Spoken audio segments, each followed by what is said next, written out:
Is Dave Filoni Kathleen Kennedy's wet nurse?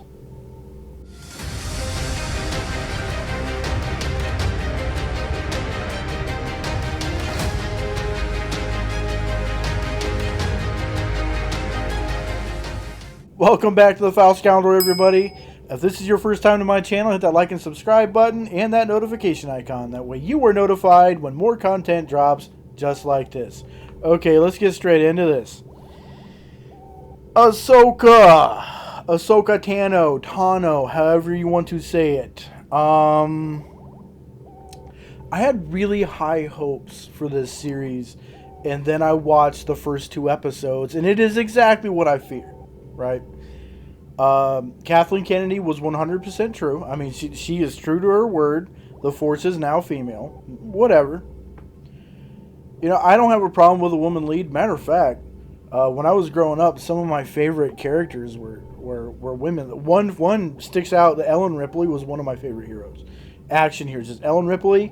Cynthia Rothrock was another one. I mean, the list goes on, right? And these are all strong female leads. And now we have these horribly written, and I think it's the new writers that are coming in, because you see this with Star Trek too. You have these new writers come. It's a new idea to be so rebellious and so girl boss in your face. Look at where we saw Sabine Wren. Okay, when we first see her in the series, look at where it.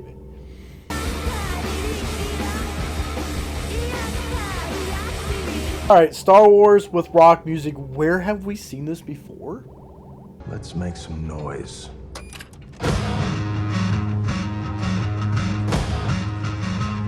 Okay, you see where I'm going with this, right? We have all these younger writers coming in. They're probably, screened through Disney's diversity and inclusion rules now, because they want that ESG score, because it's worth so much when you get crap products, right? And then you have Dave Filoni sitting there going, oh, I better change my mind about what we want, because The Mandalorian was such a big hit, but it's a guy. So what do? Sorry, John. Let's change it to, who really is The Mandalorian anyway? I mean, the show's not called Din Djarin. So that kind of threw everybody for The Mandalorian. And then when Ahsoka came out, we're like, okay, Ahsoka Tano is a female Jedi. She's awesome. She's got a really cool story. And so far, we're not really seeing story. A matter of fact, we haven't seen anything new. It is everything from the trailer. Multiple trailers showing the same thing we just saw. I mean, literally, they just showed the scene that the little snippets from the trailer that was in, that all they did was show the full scene. There's absolutely no new information here. There's nothing new. And you see these reviews already out going, oh, this is huge. The implication for this is huge. I think I can smell shite. Huge. There's nothing new here. The fight scenes were so mediocre, it was bad. Ahsoka's performance, okay? Rosario Dawson is an excellent actress. But this performance was so dead. The woman needed to wake up. I thought maybe she clocked out and was on her lunch break doing these lines. I'm like, oh my God, what is going on here? And then I don't even want to talk about Sabine Wren. That's horrible. That was I was watching this with my wife, and I'm like, when it comes to acting, Star Wars is not. Star Wars will never have an Oscar for acting. The acting is just, it is what it is, right? But. You spend millions and millions and millions and millions of dollars, and you have Sabine Wren, right? And the best you come up with for her to tell somebody is get lost.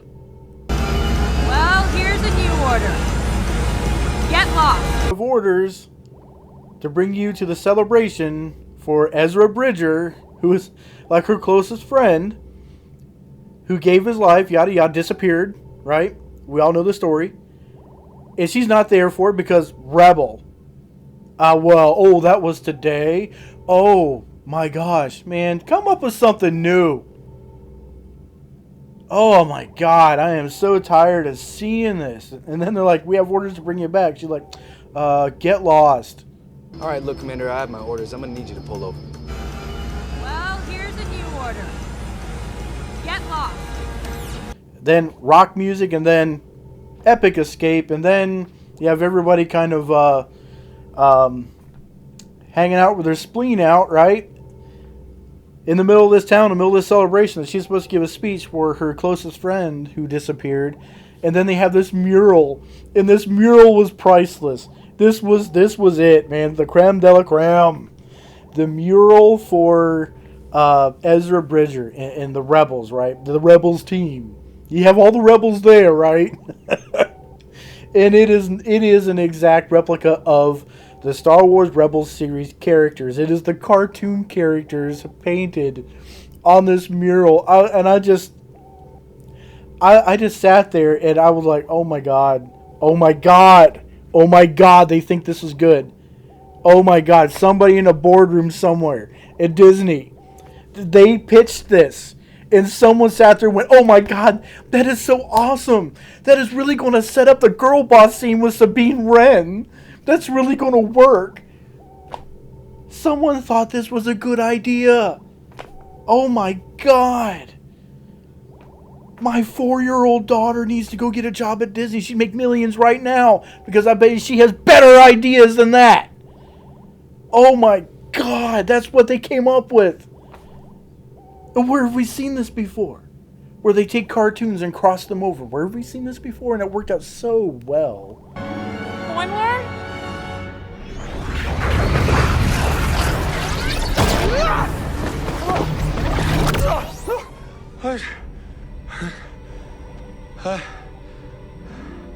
You guys look very realistic. Like Star Trek again!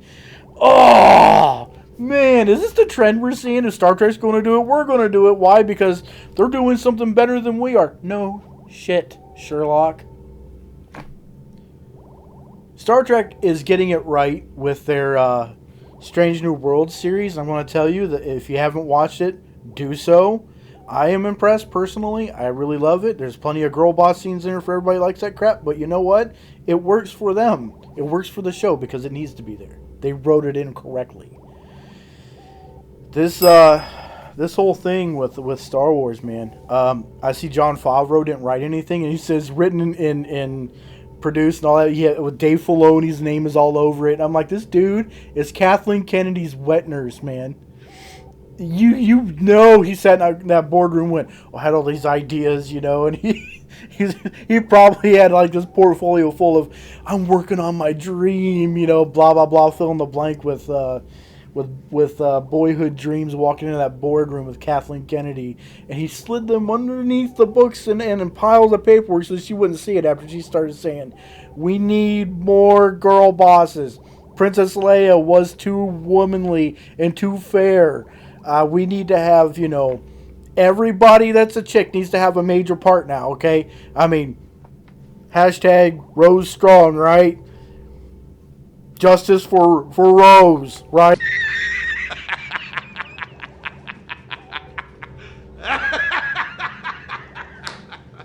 Oh my gosh, a female lead in a Star Wars movie. And then the trailer for Rogue One comes out, and it's another female lead. Oh my gosh.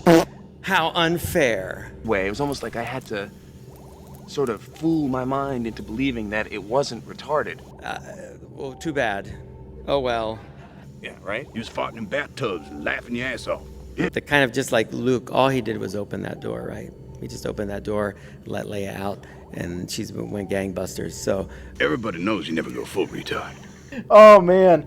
You know what? That's the kind of mentality they're getting into. Those are the kind of characters that they want in Star Wars. They can have it.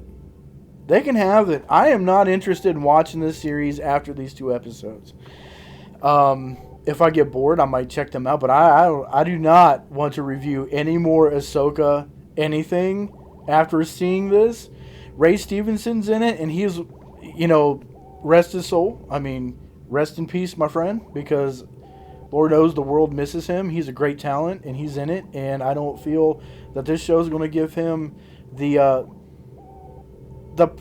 proper due, right? The proper respect, because they can't seem to respect anything outside of horribly written female roles.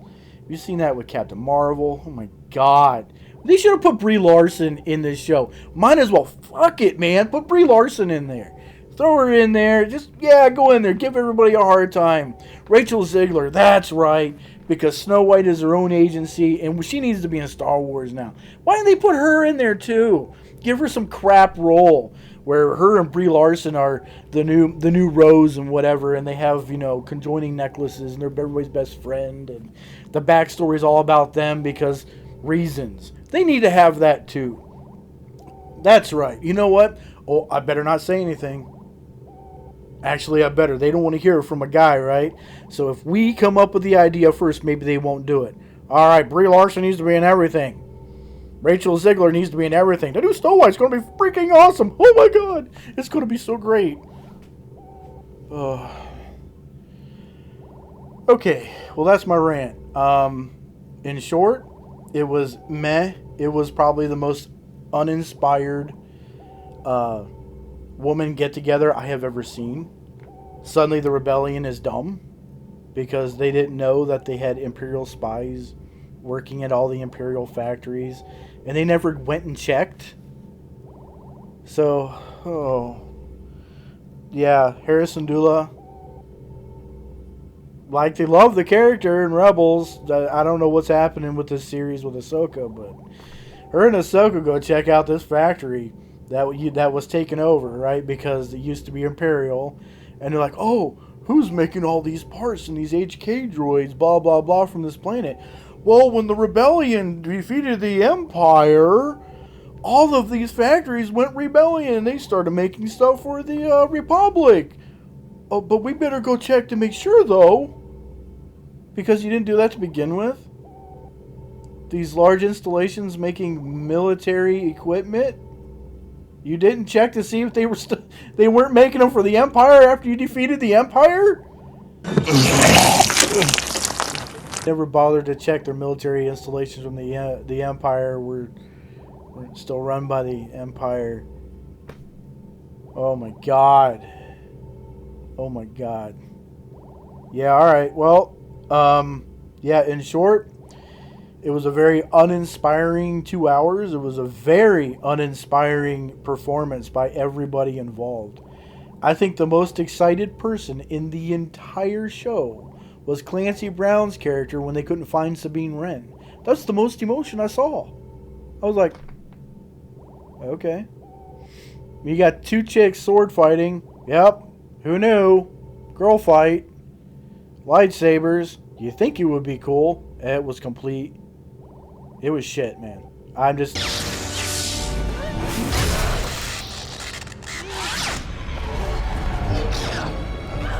And how many times are we going to get people stabbed by lightsabers and they live?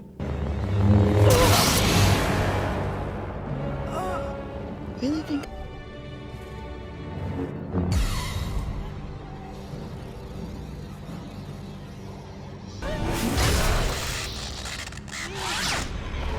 I was so completely lost by that time. I was sitting there just looking at it going, oh my God.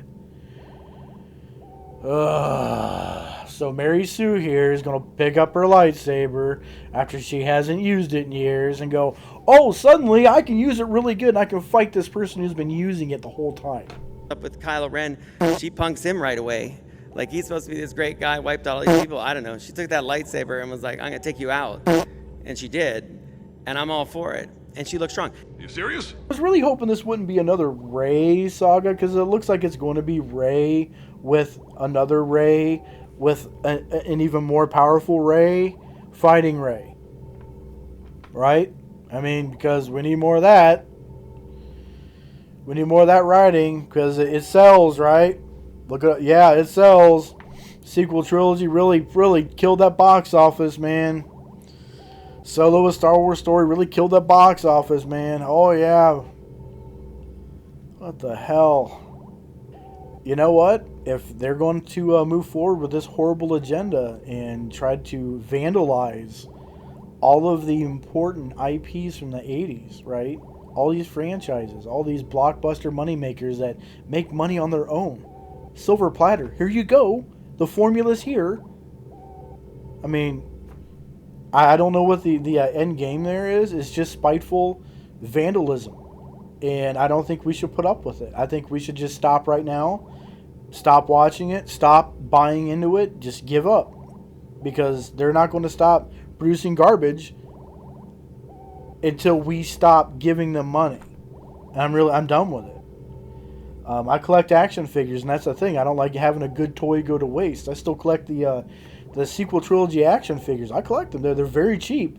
At some point, they're going to be very expensive because someone's going to want them. But they're extremely cheap. Why? Because they're from garbage movies. They represent garbage. Everything wrong with storytelling, everything wrong with modern day writing, they represent all that. And it's horrible. But I like toys. I love action figures. So that's one thing that I may not give up on is collecting the toys. But I'm divided on it. I don't know if I want to support that because it's like supporting bad writing in some way. I don't know. Anyway. If you're new to my channel, again, hit that like and subscribe button. Our Foul Scoundrel shop is open all the time. There will be a link in the description below to get your Foul Scoundrel merchandise. And as always, folks, if it's from a galaxy far, far away, not Walt Disney, you are never far from a good time.